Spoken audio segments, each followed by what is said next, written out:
Yeah, I didn't think you could get so injured from a meteor shower either, but yeah, I've been bleeding for days. It wasn't until I put these Band-Aids on that I was good.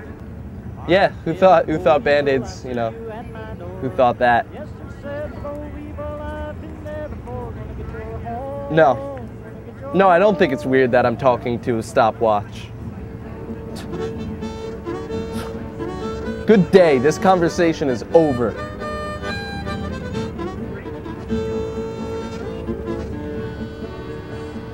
Steve! Steve! Who's that? Don't come any closer. I have a light. My name is filmmaking. I am the embodiment of cinema.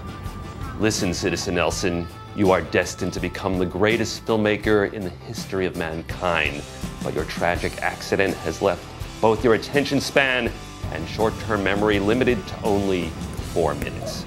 It's a good thing you named the show 4-Minute Film School. Anyway, every week I will transmit lessons to you via this device, the Magical Lesson Sender 3000.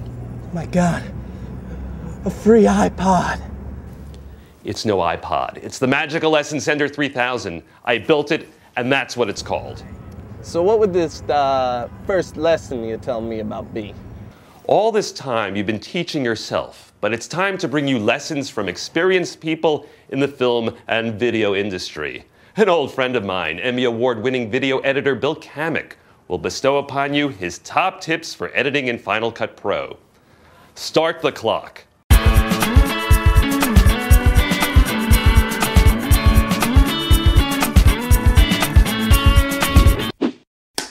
Hey, Nelson, how you doing, buddy? I know I'm doing good. I just got a new dog.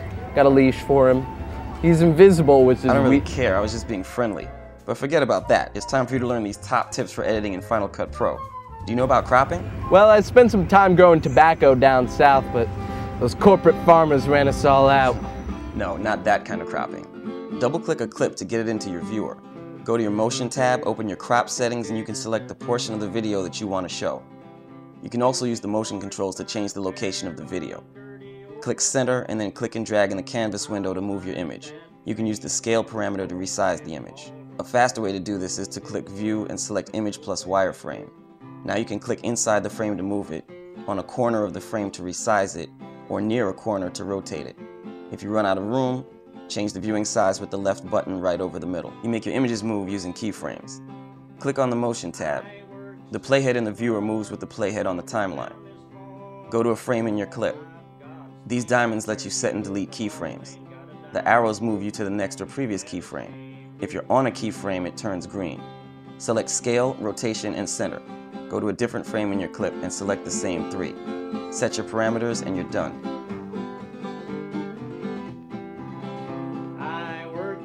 Final Cut Pro opens up in standard layout. If you get your color corrector out of your effects bin, you can't see your scopes. Go to Window, Arrange, and select Color Correction, and now you have a window for your video scopes as well. The vector scope analyzes the color in your image, and the waveform monitor shows you how light or dark your image is. You use the color corrector along with your scopes to make your images look better. You want your shadows to be really dark and your highlights to be really light. You can also use this filter to tint your image or take the color out of it entirely. I'm a walrus. Go go gajoob.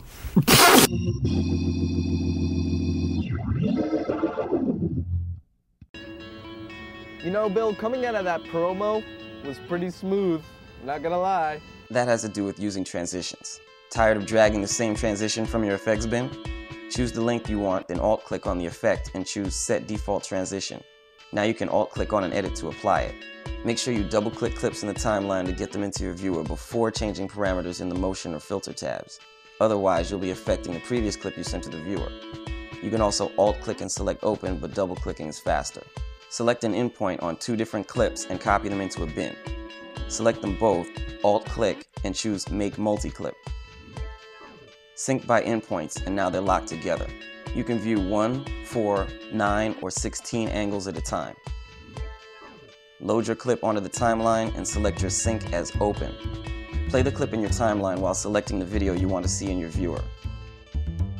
When you're done, you've live mixed multiple clips, and you can play your edit back instantly. All right, Nelson, those are all the tips I have for you today. Thanks, Bill. That was some good information. I hope I can win an Emmy one day.